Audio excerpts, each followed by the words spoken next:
Peace be upon you. So recently on the YouTube channel, The Impactful Scholar, and for those who aren't familiar with this channel, I highly recommend it. It's got a lot of really good content. The host, Dr. Javad Hashmi, interviewed the Oxford scholar, Dr. Joshua Little. And recently, Dr. Little has been getting a lot of attention for his dissertation regarding the Hadith corpus and the supposed age of Aisha. Dr. Little shows that this age depicted in the Hadith, that Aisha was 6 years old when she got married and 9 years old when she consummated the marriage, is most likely political propaganda to say that she was part of the Prophet's house at an earlier time frame than she actually was. And in this interview, Dr. Little presents 21 reasons why historians are skeptical of the Hadith literature. And this interview is over 3 hours long. I've personally listened to it twice. There's a lot of awesome content in it. And if you have the time, I recommend to listen to it yourself. But what I wanted to do in this episode is try to summarize these 21 points and also add some of my own commentary on top of it. So the first reason that Joshua Little gives is that what he calls prior probability. So he's saying, look, when historians study the material from pagans, Jews, and Christians, what they find is that a lot of this material is fabricated, that it's unreliable, that it's biased. And it would be naive to think that the Hadith corpus, written, so many years after the Prophet, would be any different. And this is compounded by the fact that the people at that time were of numerous factions, tribes, theological understandings, that they had competing theories, they had skirmishes, they had battles, they had multiple civil wars, they had the Rita Wars. All of this creates an environment where individuals will have strong incentives to fabricate sources to strengthen their stance. Additionally, at this time, there was no rigorous scholarship and institutions for collecting, preserving, transmitting this material. This was all done as an ad hoc basis from individuals. And all this opens the opportunity for a lot of sloppy work to enter the Hadith corpus. The second reason that Joshua Little gives is that it says the lateness of the sources. So most Hadith literature compiled in collections first occurred in the 8th century. Some of the earliest writings that historians are aware of are from Ibn Ishaq, who died around the year 767, nearly 135 years after the death of the Prophet. But historians don't even have his direct material, but instead are relying on the material from his students and his students' students, who references his material. Even the earliest written compilation of Hadith was that of the Muwatta by Imam Malik, which was written 150 years after the death of the Prophet. So the source material is quite distant from the actual source, and time causes errors, distortions, fabrications, contaminations. The third point he brings up is that the Hadith corpus is full of contradictions. And Dr. Hashmi has this awesome quote. He says, for every Hadith, there is an equivalently valid opposite Hadith. That for any argument you have, you can find a Hadith that says the opposite of it. Even the simplest facts in the Hadith corpus are inconsistent. For example, the question of how long did the Prophet live in Mecca and Medina, and what age was he when he died? If you just consult the compilations, the Sahih compilations from Bukhari and Muslim, you'll get the ages that he was 60 years old, 63 years old, and 65 years old. Some of these conflicting ages are also supposedly transmitted from the same individual. So again, this forms a very stark contradiction. But this also carries to the ages of Abu Bakr and Uthman, where we know historically they lived much longer than what's in the Hadith corpus. So all this points to the fact that if the Hadith, the supposedly Sahih Hadith, are so fundamentally wrong on these basic facts, how much more inaccurate are they going to be on the more nuanced topics? At the 1 hour and 1 minute mark, Dr. Hashmi says that he has done extensive research in this field of the contextualization of the verse of the Quran through the Hadith, and he has concluded that these Hadith are pure speculation. And they have a quote from the historian Herbert Berg. It says, it is not uncommon for Ibn Abbas Hadiths to present 3 or even 4 contradictory interpretations of the same verse. So he's saying that in essence, again, these sources, that they're supposed to be reliable, they're supposed to be authentic, that they are consistently found to be contradictory, even when they come from the supposed same narrator. The fourth point is that many hadith are political propaganda of its time. And this shows, again, an aspect of unreliability. This is on par to trying to understand history by listening to the political ad campaigns today. If someone goes hundreds of years into the future and all they have of our society are the political ad campaigns, how distorted is their view of reality, of what actually transpires, is it going to be? A lot of this hadith, it attempts to justify why one person or one group was closer or more beloved to the Prophet than another, and sometimes the opposite. Some examples are that Aisha was the best believer among the women, that she was Muhammad's favorite wife, that Ali was to Muhammad as Aaron was to Moses, that the Muslims must be led by an individual from the Quraysh, and it is justified and promoted to kill certain groups of people irrespective of their belief. In the interview, they cite the historian Jonathan Brown. In one of his articles, it reads, "As generations of Western scholars have demonstrated, even the revered Sahihin are replete with anachronistic reports that grew out of political, legal, and sectarian feuds of the first 2 centuries of Islam." And this quote parlays into the fifth point, that of historical anachronisms. Prophecies specified in the Hadith can be lumped into 2 groupings, either precise or ambiguous. And it just happens that the prophecies that are very precise in nature discuss events that occurred before the 9th century, just as Hadith criticism became more prevalent and methods for detecting clear fabrications were established. So just as the populace became more suspicious and scrutinizing of Hadith, the prophetic Hadiths also became more open to interpretation, less precise, and more ambiguous. This indicates that most likely the very detailed prophecies in the Hadith literature were created post facto from the event it foretold. Otherwise, it doesn't make sense why precise prophecies after the establishment of Hadith criticism would all of a sudden stop. That it's more likely that as the criticism built up, the ability for people to fabricate false prophecies post facto diminished. That's the reason that you see the prophecies, again, are very precise up until that point. And then afterwards, whatever prophecies are still within the Hadith corpus, they become vague in nature. The sixth point is the supernatural elements. Many Hadith make supernatural claims attributed to the Prophet. And this is obvious that historians do not accept supernatural claims. But we have to consider that, what are these claims that are made in the Hadith corpus? So it says that, for instance, that the Prophet split the moon in half, that from his finger a fountain of water flowed for over 1,000 people to perform ablution, that his food would glorify God as he ate, that he had the ability to make trees walk to shade him as he relieved himself, that a tree wept loudly when he stopped giving sermons using it as a pulpit, that trees and stones talked to the Prophet, that he was able to stop the sun, and delay the afternoon, that he was able to command the rain, that he was able to pray for the manifestation of food and water for the masses. The historical reasons for these claims to be doubtful is because they're supernatural. But as a believer who does believe in miracles, am I justified to rejecting these claims because the Quran is replete with miracles?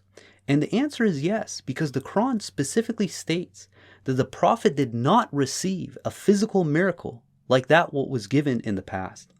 In Surah 10, verse 20, it's very clear. It says, they say, so these are the people at the time of the Prophet, how come no miracle came down to him from his Lord? Say, so this is the Prophet's response. The future belongs to God, so wait, and I'm waiting along with you. So this shows that he did not have a physical miracle. If, on the other hand, that his miracles were as ubiquitous, as frequent as it's made in the Hadith literature, when such a claim was made, if only at a miracle, you'd point to all these occasions. But 4 times in the Quran, he's asked if only a miracle could come down to him from his Lord. So obviously, if he had a miracle, if he had all these miracles that the Hadith literature is claiming, then he would just have pointed to them. But God is telling him, say, the future belongs to God. I am wait, and I'm waiting along with you. Meaning that he did not have these physical miracles like what was given in the past. His miracle was strictly the Quran. And this is also specified in Surah 17, verse 59. It says, what stopped us from sending the miracles is that the previous generations have rejected them. For example, we showed Thamud the camel, a profound miracle, but they transgressed against it. We sent the miracles only to instill reverence. So this is informing us that those kinds of miracles were limited to the past. That again, the miracle of the Prophet was strictly the Quran alone. Another criticism I get when I say that I reject the miracles specified in the Hadith and I only accept what's in the Quran is they say, well, why don't you feel the same way about the miracles specified in the Quran? And the reality is it's because they're in the Quran that I accept them. If someone came and told me that, hey, I saw someone, take a clay bird and breathe life into it and turn it into a live bird, I would say, okay, you're making this up. There was some sleight of hand going on. But strictly because it's in the Quran, because this is God's divine word, I accept it. But this is not the case of the Hadith corpus, because these are narrations from individuals who are making a claim. And if they're going to make the claim, they need to produce the evidence. And that is something that's yet to be seen. I mean, a lot of these supposed miracles in the Hadith, you would think that if it was as frequent, as abundant as they make it out to be, there would be thousands of testimonies to this.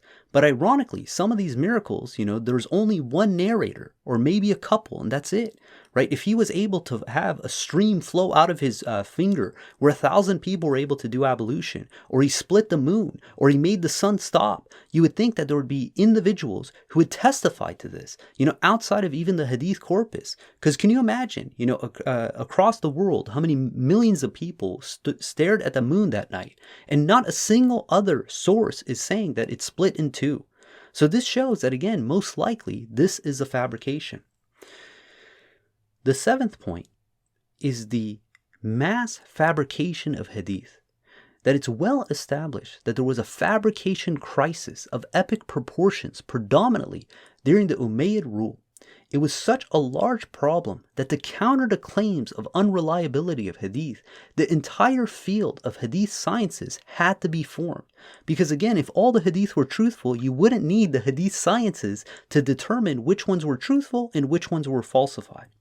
As a personal note, any field that inserts the word science into its name is typically far from an actual science. So the fact that they have to call it Hadith sciences is a sad attempt to build legitimacy to something that is a pseudoscience.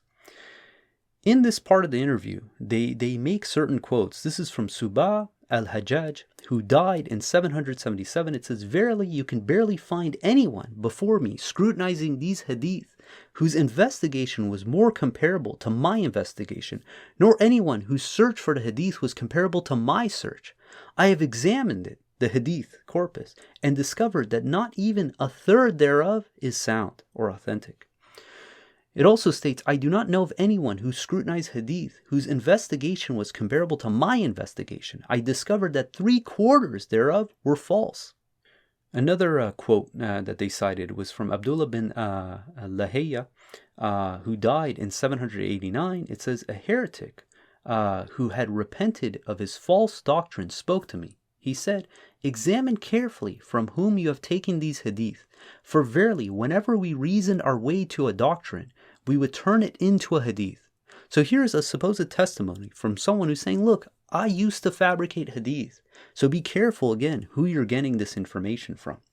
And then the fourth quote was from Yahya bin Sayyid al-Qattan, which says, I have not seen the pious in any regard being more dishonest than they are in regards to hadith. It's even documented that Bukhari himself went through 600,000 hadith, of which he considered only less than 1% as authentic. So he deemed 99% of the hadith that he's gone through as inauthentic, that it didn't pass the test for being considered Sahih. Additionally, if you look at the introduction of Sahih Muslim, he mentions large compilations of hadith that were deemed unreliable, and how hadith should not be accepted by certain prolific narrators because they were found, again, to be unreliable. So since Hadith are swimming in a sea of fabrication, this makes the entire corpus suspect. The 8th point is regarding the late establishment of Isnad, and Isnad is the chain of transmitters for any given Hadith. The requirement for utilizing a chain of transmitters did not occur until after the second fitna, which is around the year 685 to 687 in Kufa. This practice did not become commonplace till about the 8th century. So even though it was first established there, again, it wasn't commonplace until then. By this time, there were many competing interests, much contention, infighting, civil wars, and overall less unity and more arguing factions looking for support for their understandings. This pressure for authenticity pushed a lot of transmitters to create isnads post facto to increase the perceived validity of their narration. They cite Ibn Sirin, who died in 729. It says, they did not used to ask for the isnad, but when the fitna occurred, they said, name for us your transmitters. Then whoever was considered al-sunnah, their hadith would be taken, and whoever was considered al-bida, the innovators, their hadith would not have been taken. Another quote they cite is from the historian Matsky, who says, studies have shown that the custom of asking one's teachers about their information arose at the end of the 1st century Hijrah, then slowly spread in the course of the 2nd century. In Mecca, asking about an isnad didn't begin until the start of the 2nd century, in Iraq even later. So as this practice started proliferating, it took time before it became even commonplace, means that the isnad was created much later in history. The 9th point is regarding how the Hadith uses certain words compared to how they were classically used predominantly in the Quran. So for instance, take the word itself, sunnah. If you look at the Quran consistently, you will never see this concept of the sunnah of the Prophet. This was a terminology that was applied, again, post facto. Years, we're talking about 100, 150, 250 years after the Prophet, that we start seeing this terminology used in this way. If you look at the Quran, the word sunnah is typically associated with God's system. So for instance, in Surah 33 verse 62, it says, this is God's eternal sunnah. You will find that God's sunnah is unchangeable. In Surah 33 verse 38, it says, the Prophet is not committing an error by doing anything that is made lawful by God, such as God's sunnah, since the early generations. God's command is a sacred duty. Now, this isn't just the word sunnah. A lot of these terminology that is prolific right now in Hadith corpus, even in modern Islamic studies, the way that it's used in the Quran is just fundamentally different. Other examples of this is the word Hadith.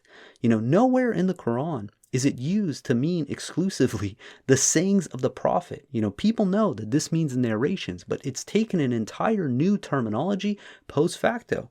The word athar, which is another name for Hadith, which means, in modern speak, tradition. If you look at the Quran, this means footsteps, it means relics. But this terminology later on down the road has used in reference to this Hadith corpus. The word ayat, right? Ayat in the Quran predominantly means a sign or a miracle. Later on, it's taken the meaning of an individual verse or set of verses of the Quran, or the concept of a khalifa. In the Quran, a khalifa is a ruler, a successor, and is not used in the sense of someone who's a ruler of a society. Usually you'll see the Quran use the term as a mawla, a leader or a chief, or the concept of an imam, again, a leader. But the fact is that these terminologies, post facto, meant these things. And the entire claim is, if the usage of these words occurred in a later date, if someone has a hadith that claims that the Prophet used these terms in the way that they were constructed hundreds of years later, then this shows an inconsistency in the language. And this is another form of anachronisms, where again, something from a later date is being interjected into an earlier supposed narration. The 10th point is the rapid numerical growth in hadith. For the first 150 years after the death of Muhammad, Hadith were deliberately not openly written, let alone compiled into books. We discussed this in a previous episode, and how this practice was frowned upon by the Prophet and the companions, and later became part of the religious literature in the 9th century. So for instance, in the Hadith of Muslim 3004, it says, Allah's Messenger said, "Do not write anything about me, and whoever wrote about me other than the Quran, he should erase it." So again, there's very strong language and a very strong precedent to show that the written form of Hadith was condemned, it was prohibited, it was frowned upon until about 150 years after the death of the Prophet. Additionally, there are many Hadith that state that some of the most cited narrators of Hadith actually only had a very small number of Hadith. And this not only forms a contradiction, it shows that the earlier narrations have fewer accounts for the individual, and then later on, as the corpus grew, all of a sudden these people who supposedly only had a handful of Hadith have thousands of Hadith attributed to them. So for example, Ibn Umar is considered the second most prolific narrator of Hadith after Abu Hurairah. But this seems contradictory to the Hadith by Ibn Majah, number 26, where it says that I sat with Ibn Umar for a year and did not hear him narrate anything from the Messenger of Allah. That the entire year he sat with him, he did not hear him narrate a single Hadith. Now, how is this person supposed to be the second most prolific narrator of Hadith? The interview also cites a quote from Fasawi. It says, I have never heard Jabir, meaning Ibn Zayd, say that the Messenger of God said. Yet the young men around here are saying the Messenger of God said 20 times an hour. And I never knew of Jabir having narrated from the Messenger of God more than 15 or 16 Hadith or thereabouts. So again, this shows that there's this, proliferation of Hadith many, many years after the Prophet's death. That this was not commonplace, and this also corresponds with history.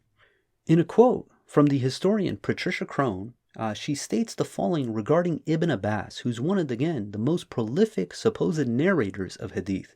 And I'm going to paraphrase. So she's saying that, look, Bukhari examined some 600,000 Hadith, of which he retained 7,000, meaning 593,000 Hadith he deemed as inauthentic. Ibn Hanbal, assuming he went through a similar number of Hadith, he retained 30,000 Hadith, including repetitions. And of Ibn Hanbal's traditions, 1,710, including repetitions, are transmitted by the companion Ibn Abbas. But if you look at scholars who lived 50 years before Ibn Hanbal, they estimate that at most Ibn Abbas only heard 9 to about 10 different traditions from the Prophet. So one has to ask, how is it possible that over a span of 50 years, that the narrations attributed to Ibn Abbas went from 10 to 1,710? Where did all these Hadith from Ibn Abbas come from? And the question is, if this is how many came at, if they were saying that 10 are attributed to him around the year 800, how many fewer were attributed to him in the year 700 or 632 after the death of the Prophet? Even if we accept that 10 of Ibn Abbas's traditions are authentic, how do we identify them in the pool of 1,700 traditions? This trend shows that as time went on, more and more Hadith were being created. If the Hadith were coming from legitimate earlier sources, we would expect that this would be reversed, with more Hadith being cited in earlier dates and less Hadith being cited in later dates. Consider, for instance, we have these ancient authors, scholars, and we know of some of their material because later generations reference it, even if we don't have the original material. But it's absurd to think that later generations are going to cite more material from them and assume that the earlier generations just weren't aware of this material. That just wouldn't be logical. The 11th point that's brought up is the absence of Hadith in early sources. That again, we don't have the citation to Hadith or written copies of the Hadith until much later in time. And there's a quote from Patricia Crone and Hines that basically says prophetical Hadith in particular are largely or even completely absent in the historical record. That it's not until around the mid-8th century that you see Hadith becoming a focus of the religion. The 12th point is retrojecting or raising of Hadith. So what does this mean? If you look at the Hadith corpus, it's riddled with identical Hadith, first being narrated by a follower, then a companion, and eventually the Prophet. So we see a progression of a Hadith being a general narration, similar to like a proverb, in later generations to slowly becoming repurposed to associate the narration to a direct quote from the Prophet. And this is done for the sake of, again, giving authenticity or validity to this statement.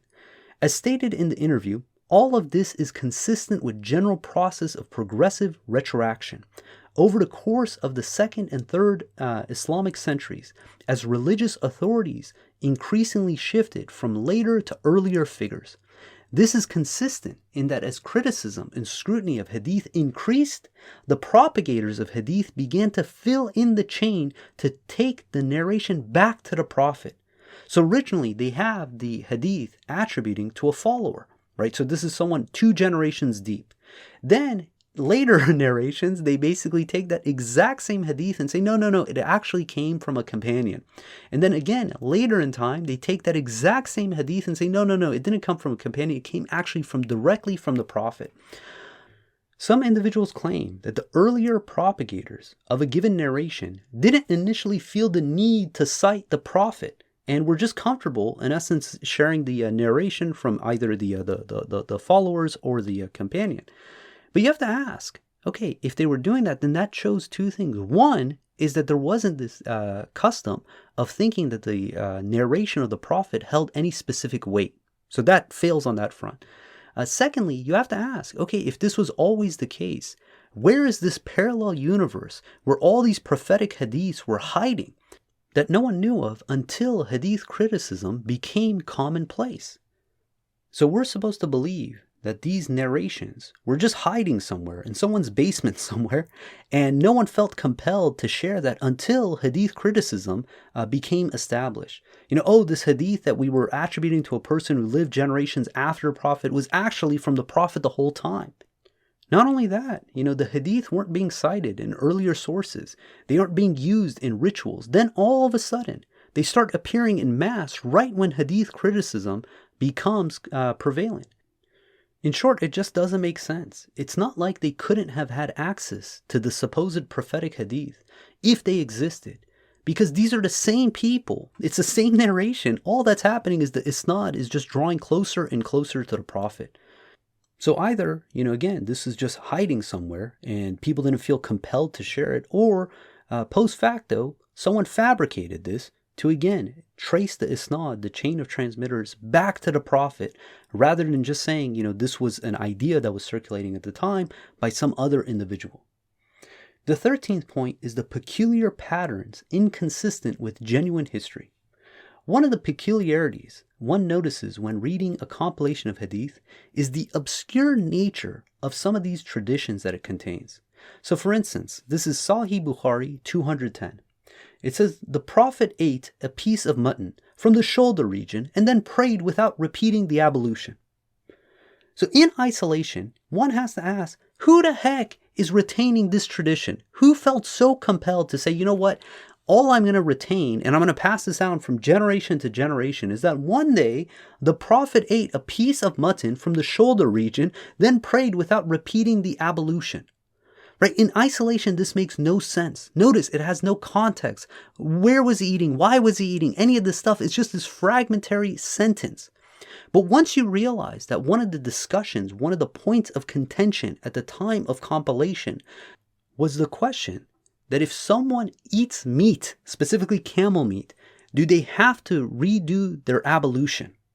So all of a sudden, you have this proliferation of hadith about what the Prophet ate and if he did or didn't perform ablution when he prayed.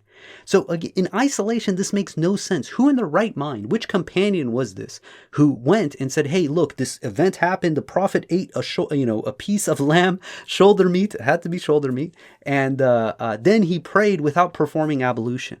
This only makes sense in the context of its time, where people are having this specific debate. And guess what? So-and-so has a narration from the Prophet that shows that he ate a piece of lamb and didn't perform ablution. Wow, that's amazing. That resolves our debate. So the context of the hadith only makes sense in the context of legal debates. But in isolation, they're completely fragmentary. They're strange. They're bizarre. You have to ask, who retained this? And imagine Bukhari, who's like, infamous. He would travel for weeks to go and retain, to go and discover and write down these hadith, that he travels and says, okay, what do you got for me? He says, listen, this is really good stuff. The Prophet ate a piece of mutton from the shoulder region, then prayed without repeating ablution.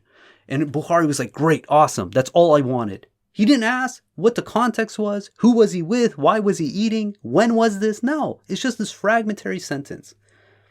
And this isn't a one-off instance. Many hadith in isolation make absolutely no sense as to why they would have been retained, circulated, and attributed. Who's retaining the isnad for this, piece of fragment of a sentence? But all of a sudden, in the debates of that time, during the compilation, it becomes obvious why someone would want to have this hadith. The fact that much hadith does not make sense in isolation, but only makes sense in later debates or topics of jurisprudence that was occurring during the time of compilation, is not what one would expect to find if the source was authentic and not fabricated at a later date, when it perfectly aligned when these topics became in vogue. That without the motivation for the legal discussion, there's no logical reason someone would pay any special attention to such obscure details, let alone feel the urge to make sure others were aware of this fact for generations to come. Interestingly, it doesn't even end there, because for each hadith that argues one side of the debate, there are also hadith that state the opposite. So on these obscure topics, there isn't a single hadith, but also fragments of opposing hadith as well. A good example of this is regarding the proper etiquette of relieving oneself. They have all these hadith about how the Prophet used to relieve himself and what he recommended. Should you stand? Should you sit? What direction should you face? How many stones should you use? And again, in isolation, this makes no sense. Who's there who's saying, like, yes, I have to take note of this at that time? This was not a focus of the religion. But 250 years later, oh yes, it was a definite focus. So all of a sudden, you have these narrations come into being about people who supposedly documented this stuff. And again, it's not like it has the full picture. It's not like, hey, this is a biography. It's like, no, it's these fragmentary sentences that supposedly resolve some sort of religious debate. Another interesting point they brought up in this discussion was the oddity that a number of these Sahih hadith consistently, disproportionately rely on individuals who lived in incredibly long lifespans as centenarians, right? People lived over 100 years. It's peculiar that so many hadith rely on these individuals. Now, someone could argue and say that, no, this makes sense because they lived longer, therefore they narrated more hadith. But another reason is that including more long-lived transmitters creates shorter isnads and therefore gives the illusion of more reliability. Also, if there's a gap in the isnads, by placing a long-lived individual, it closes that gap. And evidence for this motivation is that these longer living narrators appear to be more prolific from hadith originating in Kufa. The reason for this is that these areas, the companion's prophet who resided there, died relatively soon after the prophet's death. So Ibn Masud, Ibrahim al-Nakil, Ali and his family, therefore they need to find clever ways to shorten their isnad. Otherwise, their hadith would not be considered as sound and authentic. So it makes no sense as product of genuine historical transmission as if there were more longer living transmitters in Kufa, but makes perfect sense as a reflection of the specific Kufan needs that compensate for the creation of straightforward and especially short isnads. The historian Yonbal wrote an article on this subject entitled "The Role of the Mu'ammarun." Mu'ammarun means like the long lifers, which covers the extremely long-lived people who were inserted into the chains to close the gaps in hadith transmission. So are we to believe that hadith transmitters just happen to coincide with many people who lived 100+ years? Or is it more likely that individuals who wanted to provide more validity to the hadith they support inserted these key individuals into their chains to close the gaps and shorten their isnads? The 14th point.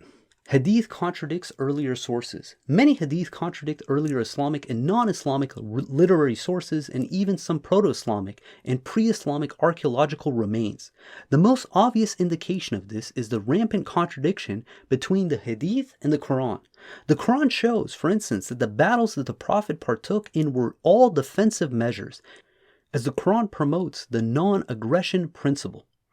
But if you consult the Hadith corpus, it has the prophets and the believers being the aggressors of numerous skirmishes and wars. Another example that conflicts with the non-Islamic accounts is the depiction of the religion of the Arabs at the time of the Prophet. The historical and archaeological records show that for the most part, the Arabs were monotheistic in faith and not the flaming statue idol worshippers as depicted in the Hadith. This is also consistent with the depiction in the Quran. We see numerous verses that from a surface level, the Arabs of that time did believe in God. They did view themselves as monotheistic, but the Quran is calling out that their actual belief is that of idol worshippers who gave power to entities aside from God despite what they said with their lips. So their idol worship was a lot more subtle than how it's depicted in the Hadith corpus. So for instance, in Surah 29 verse 61, it says, "If you ask them, who created the heavens and the earth and put the sun and the moon in your service, they will say, God. Why then did they deviate?" In Surah 29 verse 63, it says, "If you ask them, who sends down from the sky water to revive dead land, they will say, God. Say, praise God. Most of them do not understand." In Surah 31 verse 25, it says, "If you ask them, who created the heavens and the earth, they will say, God. Say, praise be to God. Most of them do not know." So this shows that for all intents and purposes, if you ask the pagans at that time, who created the heavens and the earth, who has all control, they will say God. But despite what they said with their lips, what was in their hearts, what was in their minds was different. And you see this, that even in the Quran, it talks about the idol worshippers, the Quraysh, doing their salat, and that it was a means of mockery and repelling from the path of God.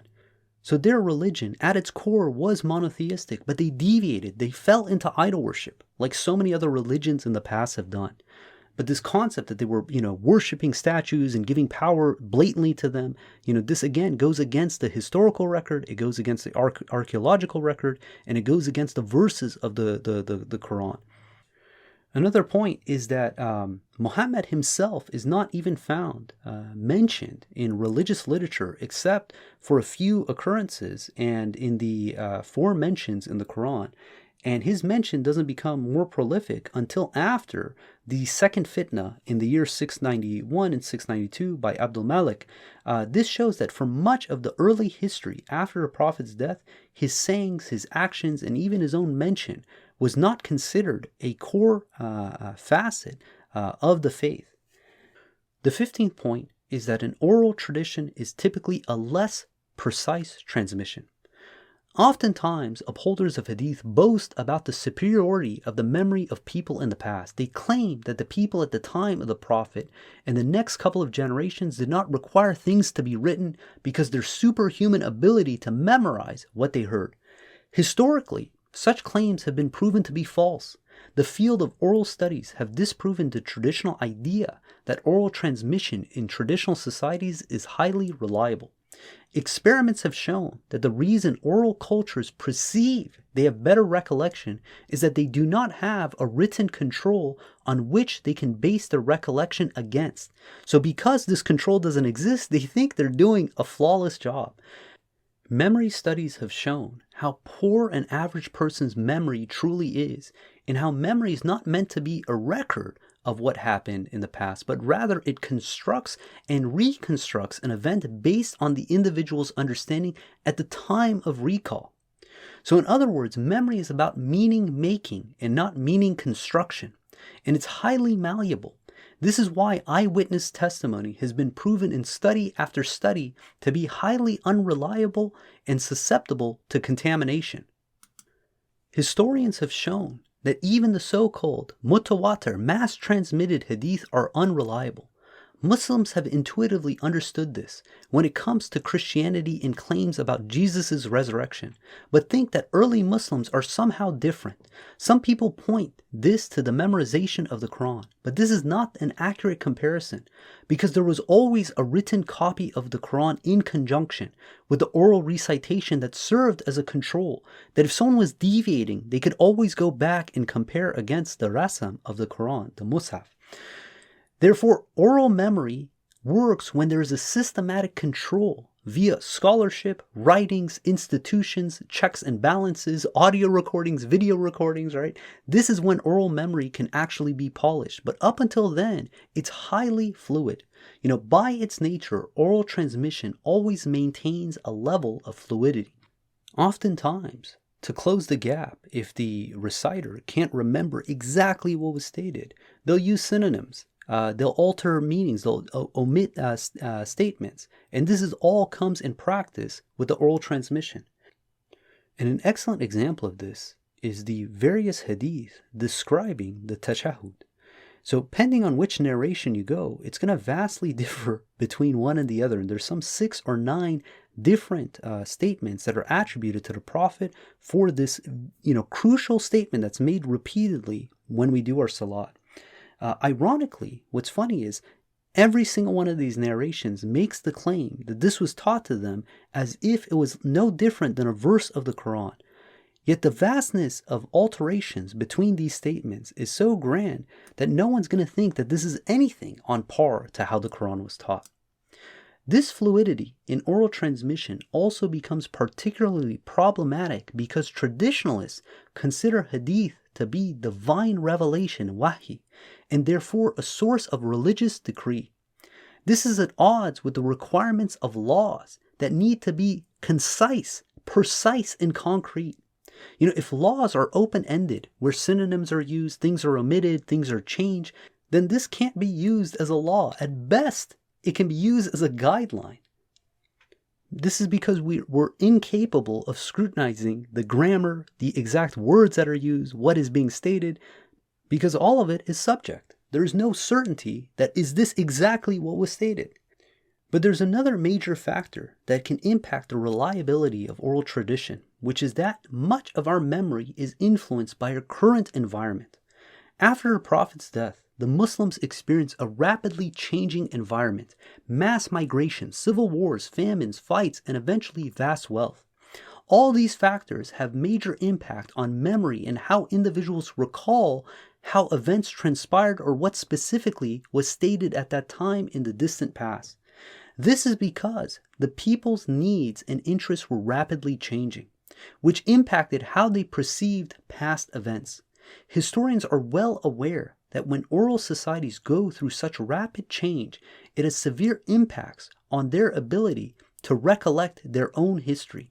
And it would be naive to think that Muslim society is any different than the number of societies who've gone through similar experiences. The 16th point is extreme variation and rapid mutation. Oftentimes, people equate hadith as an elaborate game of telephone, and many traditionalists object to this comparison. But in this portion of the interview, Dr. Little says that in actuality, such comparisons are not far off. This is because hadith contain extreme variations of the same event. For example, the infamous hadith of the Prophet prohibiting for himself just to please his wives as stated in Surah 66 verse 1. According to the hadith literature, this is either prohibiting the eating of a certain kind of honey or sexual intercourse with one of his wives. Now that's a huge gap in the sense of what this is in reference to. Another example is the farewell sermon at the final pilgrimage given by the Prophet, and what is actually stated in the sermon. And if you look at the narrations, they're all over the map, but I just want to highlight one key portion as far as what is stated and how vastly different this is.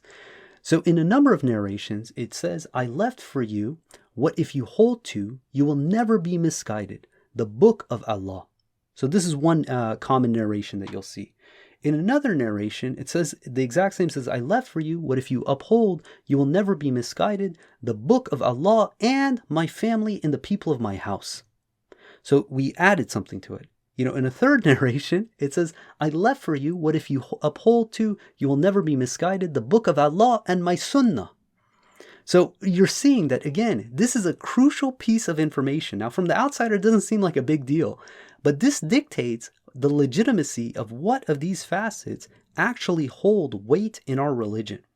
And the fourth account of what supposedly the Prophet said, it says, I enjoin you to fear Allah and to hear and obey your leaders, even if it is an Ethiopian slave. For those of you who live after me will see great disagreement. You must then follow my sunnah and that of the rightly guided Khalifas. So the question is, which one is it? What did he say? Did he say to follow the Quran alone? Did he say follow the Quran and my family and those of my house? Did he say follow the Quran alone and my sunnah? Or did he say, no, follow your leaders and my sunnah and the rightly guided Khalifas? What's funny is the narrations regarding following the sunnah and the rightly guided Khalifas, this poses a couple problems. One is this concept of the word sunnah and Khalifa, like we stated, this is not how it's used in the Quran itself. This is a later projection of this terminology used in the Hadith corpus that is being retroactively applied to narrations. Secondly, if you read the Hadith where it says regarding following my sunnah and the rightly guided Khalifs, it also has this statement, which I thought was hilarious. It says, and avoid matters of Hadith, for every Hadith is an innovation and every innovation is a misguidance. So even in this Hadith, it's saying to beware or avoid Hadith. The 17th point, artificial literary structures. Many hadith about the Prophet follow traditional themes or formulas in literature. There was this video years ago regarding zeitgeist. I think that was like the term of it. It was showing how the theme within, pagan Christianity is seen throughout replete in other forms of history. And this is the criticism towards hadith. A lot of these narrations you see traverse across many different peoples and religions. So this is a major red flag in the validity of the hadith. So for instance, you have this debate between Moses and Adam blaming who's going astray that you find in Talmudic literature, hadith of Moses punching the angel of death, or the prophet wrestling with Satan, or the hadith with the numerous miracles supposedly conducted by the prophet, bringing food, for the masses, or his ability to not need food or drink, and that he had eyes behind his head. And this brings us to the 18th point, the product of popular storytelling, which in summary says, if these are stories, then there's no reason to think that they are truthful. The 19th point, exegesis pretending to be history. The hadith claim to be historical reports, but are actually treated as if they are exegesis. These are critical explanations or interpretations of the Quran. The typical argument is that the Quran is the law and the Sunnah is the application of the law. So they treat the Hadith as an explanation in disguise of the laws of the Quran. So individuals are trying to match a certain narrative with some understanding of the religion. The irony is that there are Hadith where the Prophet says he should not be viewed in such ways, as he is only human and prone to shortcomings.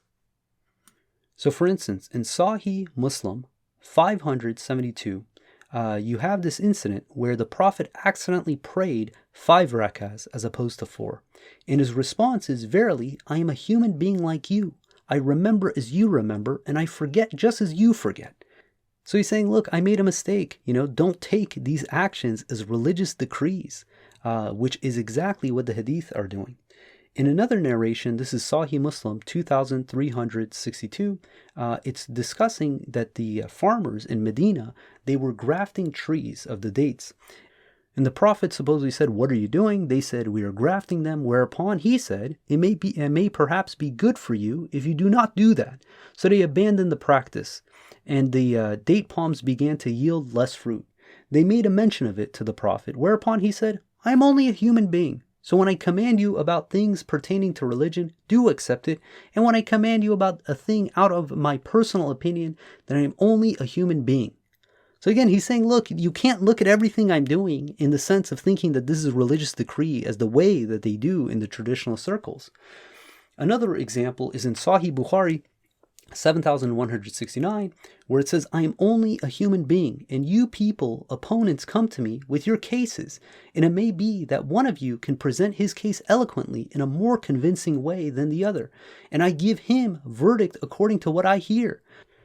So if I ever judge and give the right of a brother to his other, then he should not take it, for I am giving him only a piece of the fire. So he's saying, look, even in my judgments, I might be wrong. I'm trying my best. I'm only human. Additionally, the hadith that are meant to be straight tafsir, right? These aren't extrapolations. These are ones that are meant to be, hey, this is what this verse means. They contain numerous contradictions. Open the tafsir of Ibn Kathir, and it's riddled with conflicting hadith attempting to explain the meaning of words and verses, sometimes from the same supposed transmitter. We saw this in a previous episode regarding his understanding of the word nun, or the initial nun in Surah 68. The example that Dr. Little cited in the interview is from Surah 74, verse 50 and 51, and the meaning of the word qaswaratan. Pending on the hadith, it can mean a lion, a wolf, hunters, group of men, archers, or human voices.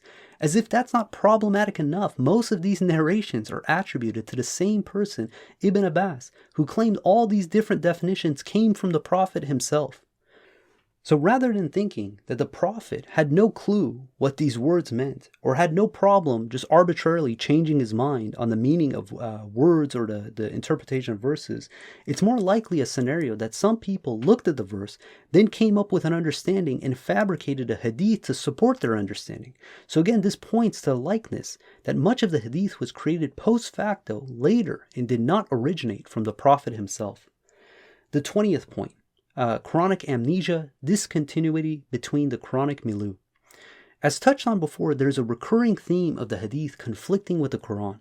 Dr. Little describes this as Quranic amnesia, where there is a discontinuity between the verses of the Quran and the grander implications compared to what is described in the hadith literature.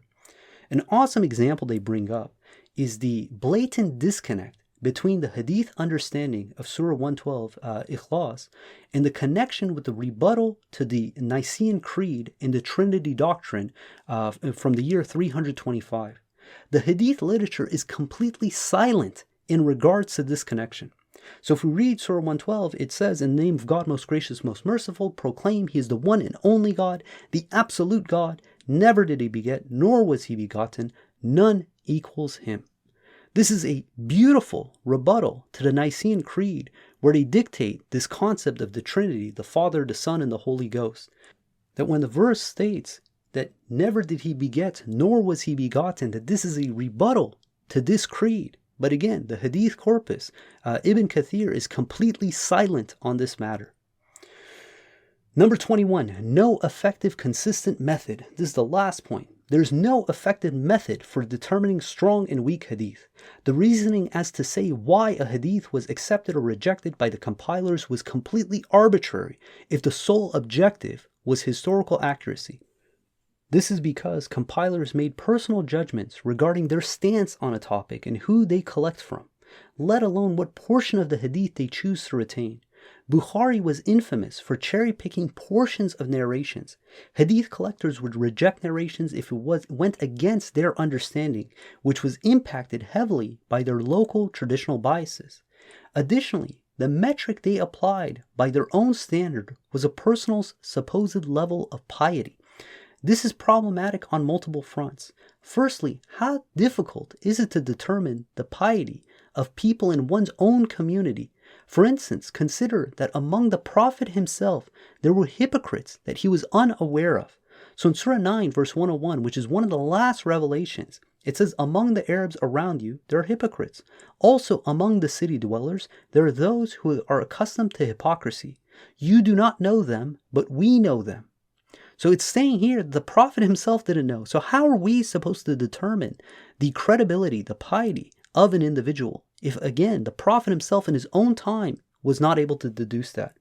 Let alone the fact that we are determining the piety of people who lived, again, from when the compilation took place hundreds of years before, right? How difficult is it to determine the piety of an individual you're amongst, let alone someone who lived 100, 150, 200, 250 years earlier?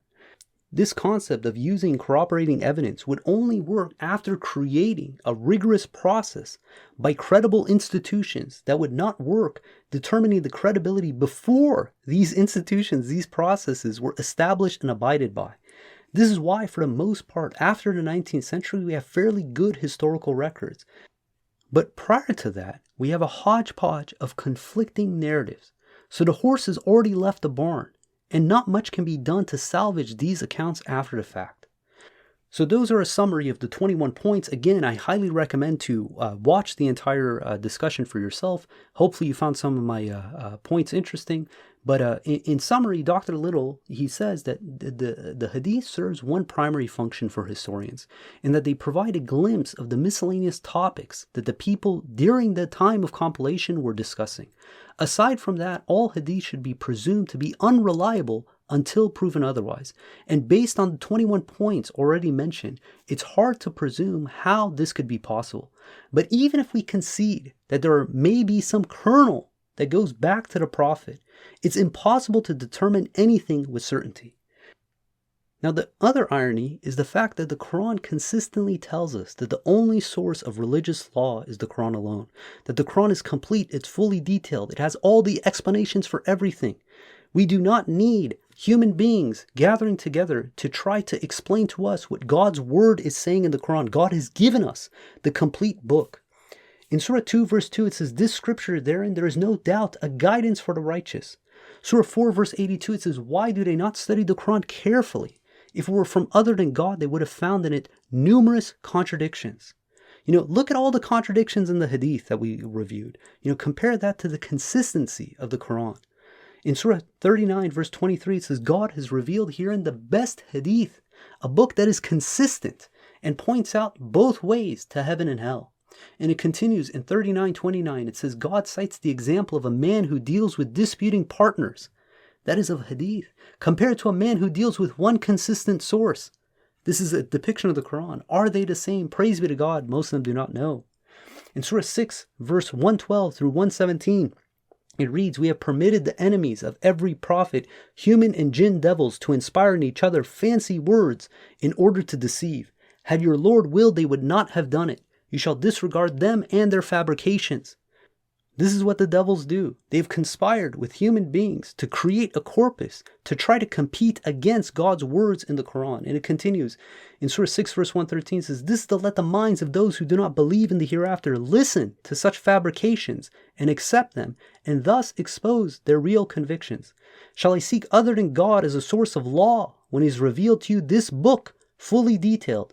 Those who receive the scripture recognize that it has been revealed from your Lord truthfully. You shall not harbor any doubt. The word of your Lord is complete in truth and justice. Nothing shall abrogate His words. He is the Hearer, the Omniscient. If you obey the majority of people on earth, they will divert you from the path of God. They follow only conjecture. They only guess. Your Lord is fully aware of those who stray off His path, and He is fully aware of those who are guided." And to end with one final verse in Surah 77 verse 50, it says, "Which Hadith after this do they believe?" God willing, we're going to end there. If you guys want to get in contact, please join our Discord community. You can find the invite link below. If you want to follow along the verses of the Quran, please download the Quran Study app on the iOS App Store. If you don't have an iOS device, you can go to the QuranStudyApp.com website. If you want more information, links to the video, and detailed notes, you can go to the Quran Talk blog. And I highly recommend to check out the original interview with Dr. Joshua Little. You can find it on the YouTube channel, The Impactful Scholar, and the links are all below. God willing, until next time, peace and God bless.